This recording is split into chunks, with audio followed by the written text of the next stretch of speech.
pouvoir débuter la story.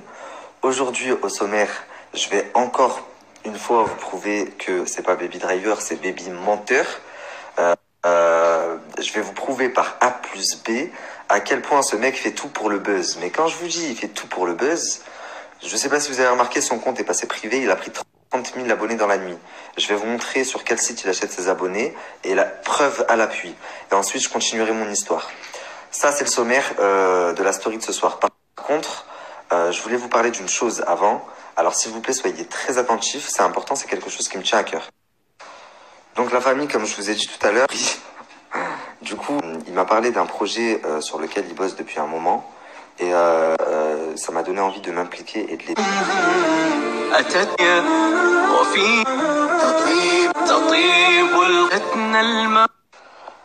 Donc la famille de cette école, c'est une école qui enseigne nature, médicaments, il n'y a même pas de donnez-moi 1 euro.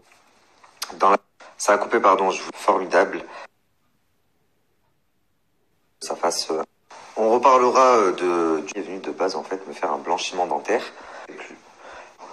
Et en plus, juste après, et là, il m'a convaincu. Il m'a dit, je te jure, tu vas ressentir aucune douleur. Bon, la famille, je vous ai mis tous ces coordonnées, ceux qui sont des personnes, machallah. Écoutez bien cette story, vous allez rigoler, je pense.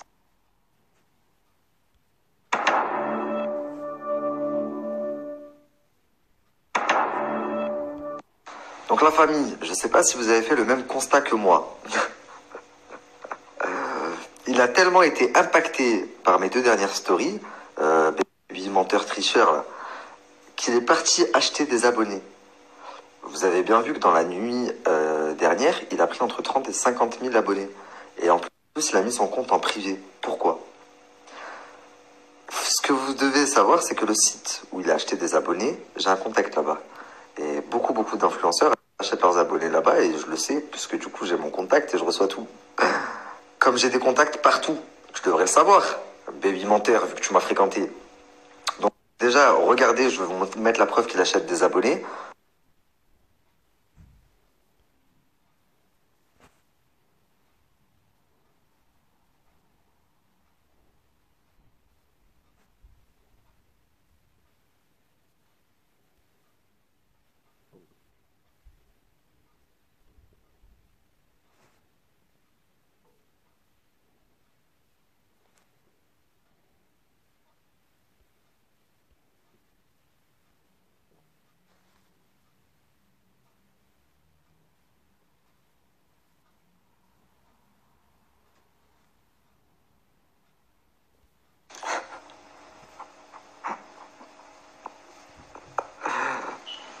Je t'ai vraiment fait du mal, hein, en 2 stories, pour que tu aies acheté des abonnés.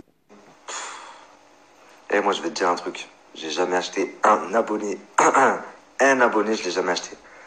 Et les 400K que je fais sur Snap, je me pose sur mon canapé et je parle. J'ai pas besoin d'inventer des fausses prisons et des fausses vies et faire croire aux gens que j'ai une vie. Et à la famille, écoutez ce que je vous dis. Il est tellement piqué qu'il recherche des renforts par tous les moyens. Il essaye d'impliquer la crime. Ouais, t'as vu ce qu'il a dit sur toi? Ouais, t'as vu? Cousin, personne veut prendre tes patins. Même le frère de Madame H.A., vous savez, je vous ai dit que le frère de Madame H.A., c'était quelqu'un de connu en France. Il essaye de tout faire pour l'impliquer dedans. Mais de tout faire. Et étant donné que ça marche pas, il est parti acheter des abonnés, dernier recours. Toutes les 10 minutes, t'es là à me dire... Oui, c'est bon, je parle plus de Nabil, c'est terminé. Et une demi-heure après, tu parles de moi. Mais en fait, t'es mon plus grand fan. Tu es mon plus grand fan. Hier soir, quand il a vu ce qui était en train de lui tomber dessus, le résultat sur les réseaux sociaux, puisque oui, la vérité arrive toujours. Et quand elle arrive, en général, pour les personnes comme toi, elle fait mal. Eh ben, il a tenté, il a fait une tentative désespérée, où il a mis des audios. Donc il a mis des audios de Madame H.A. qui n'étaient pas du tout cohérents, puisque moi je vous avais mis des audios quelques jours avant où elle me dit c'est tout grâce à toi, merci Nabil, t'es une personne formidable, c'est vraiment pas gentil ce qu'il fait. Et là après ma story, elle lui fait des audios et il vous les met dans sa story. Il dit regardez, en gros c'est un bâtard. Et il insiste bien, c'est une mère de famille, hein. C'est une mère de famille. l'air de dire, regardez comment il agit avec une mère de famille, pour retourner les gens contre moi. Mais espèce de petit ingrat, moi j'ai rien fait, j'ai juste dit la vérité. Par contre, toi, si là, maintenant, tout de suite, je mets des vocaux que t'as envoyés il y a 2 jours à une mère de famille, une mère de famille qui de base est venue à Dubaï, c'est Madame L, pour faire tomber les Blata et porter plainte pour le jeu concours. La situation dans laquelle tu l'as mis, combien de fois tu l'as mis en pleurs, tu l'as traumatisé parce que tu as son adresse postale. Mais s'il lui arrive quoi que ce soit à cette femme, tu sais ce qui va t'arriver à toi? Enfin bref. Du coup, aujourd'hui, l'épisode que je vous fais, c'est pas l'épisode qui était prévu. L'épisode qui était prévu, je vais vous le faire demain. C'est juste que au vu des stories que j'ai vues aujourd'hui et au vu de ce que j'ai reçu, j'étais obligé de vous faire part de mon analyse en fait. Maintenant, pour en revenir à Marc Slata, quand je vous dis il est en roue libre, je comprenais pas comment Nadé pouvait le laisser faire le guignol et se ridiculiser à ce point dans sa story. En faisant mumuse avec une mitraillette, enfin bref, en faisant des agissements de gamin de 10 ans, quoi. Je me disais, mais c'est pas possible. Lui, ok, c'est un teubé, mais elle réfléchit un minimum, quand même. En fait, j'ai compris, Nadé n'est pas à Dubaï, elle est à Paris. On a pu voir aujourd'hui qu'elle était à Paris, donc il est en roue libre, en fait. Putain de merde. Mais Nadé, comment t'as pu laisser un gamin pour surveiller tes gamins? Surtout que là, dans les jours qui viennent, je vais faire une story spéciale dédiée à Marcus. Comment il va faire pour se dépatauger de ça sans toi? Parce que d'habitude, c'est toi qui prends le téléphone et qui répond quand ça devient trop chaud pour ses fesses. Mais là, t'es pas avec lui. Ça va être marrant, je pense. Autre chose, ça tombe très bien que Nadé soit en France parce que j'ai eu très récemment une information, quelqu'un qui m'informait que Nadé et Marc percevraient la CAF alors qu'ils vivent à Dubaï. Donc, s'il s'avère que c'est vrai, je pense, Nadé, que tu ne rentreras pas à Dubaï de sitôt. Donc voilà, comme ça c'est dit. Avant de reprendre la suite de l'histoire, hier, on s'était arrêté au moment où je vous disais qu'en gros, Madame H.A., la sœur de quelqu'un qui est très connu en France, n'est pas avocate, en fait. Et quand est-ce que je l'ai su? Au vu, en fait, des éléments de plus en plus suspects, on s'est tout simplement renseigné et quand on tape son nom et son prénom sur internet, on la trouve.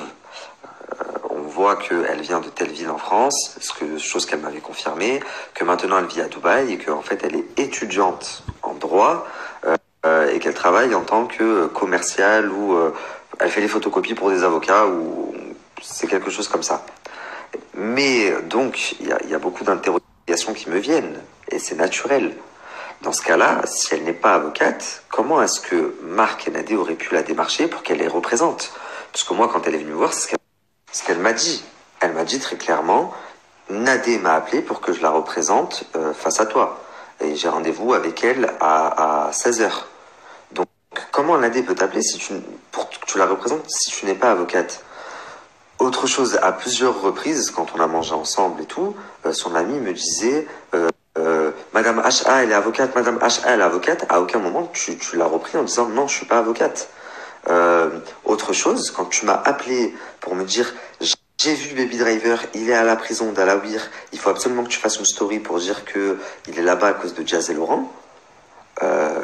Tu m'as dit que c'est toi qui le représentais, mais comment tu peux le représenter alors que tu n'es pas avocate au final? Tu m'as dit que dimanche tu avais rendez-vous avec le procureur de la République et que tu arriverais sûrement à le faire sortir alors qu'il est sorti jeudi soir. Donc à partir de tous ces éléments, même si j'ai eu un très bon feeling avec Madame H.A. et ça a coupé, je disais même si j'ai eu un très bon feeling avec Madame H.A., je suis obligé de me poser certaines questions. Quel est le lien entre Madame H.A. et Marc et Nadé au final?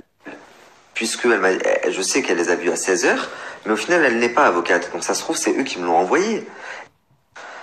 Et si c'est eux qui me l'ont envoyé, et que moi, en plus de ça, par derrière, elle m'appelle et qu'elle me dit « Je suis l'avocate de Baby Driver, c'est moi qui vais le faire sortir de prison, il faut que tu fasses une story en disant ça, ça, ça. » Il est légitime que je pense que Marc et Baby Driver se sont arrangés. Sachant que le but de Baby Driver, je vous l'ai dit maintenant, vous savez, en arrivant là-bas, et même Marc l'a confirmé, c'était de soutirer de l'argent à Marc et Nadé. Il leur a dit, je vais porter plainte. Donc, ce qui s'est tout simplement passé, c'est que Baby Driver n'a pas porté plainte contre Marc et Nadé, alors que de base, c'est ce qui était prévu. Nous, on a tous porté plainte, mais pas lui. Marc et Nadé lui ont donné de l'argent, parce que de base, Nadé, elle avait appelé en pleurant, lui disant, mais on n'a pas, mais on n'a pas. C'est ce qu'il m'avait dit lui au téléphone. Mais au final, elle a dû trouver de quoi lui donner. Mais dans l'arrangement, en plus de ne pas porter plainte et de lui sauver les fesses, eh ben, il doit me décrédibiliser. Et voilà pourquoi il a fait une action de avec moi. Il n'a pas été reconnaissant et il a essayé de vous faire croire qu'il avait été en prison à cause de moi alors qu'il n'a même pas fait de prison. Et c'est pour ça aussi que ça fait une semaine que Marc est revenu dans le game tout confiant et qu'il se permet de refaire des stories alors qu'il n'a même pas encore remboursé une personne sur le jeu concours. Il vous balade, ça fait 2 mois en disant c'est bon, je vais vous rembourser parce que je l'ai cramé. Il a remboursé personne. Et là, il se permet de revenir tout fier. Pourquoi? Parce que Baby Driver l'a mis en confiance. Sauf que, les gars, je sais pas, vous avez cru, vous aviez qui en face de vous? L'épisode 4 et l'épisode 5, ils vont être magnifiques. Toi, Marc, si je te renvoie pas vendre des culottes au marché là-bas à Aubervilliers, mais je m'appelle pas Nabil. Si je te fais pas virer de Dubaï, je m'appelle pas Nabil, regarde bien. Et toi, Baby Driver, t'as voulu nager là où t'as pas pied. Au final, ton pote Marc, t'as voulu le sauver, tu vas le suivre dans sa chute. Regarde bien.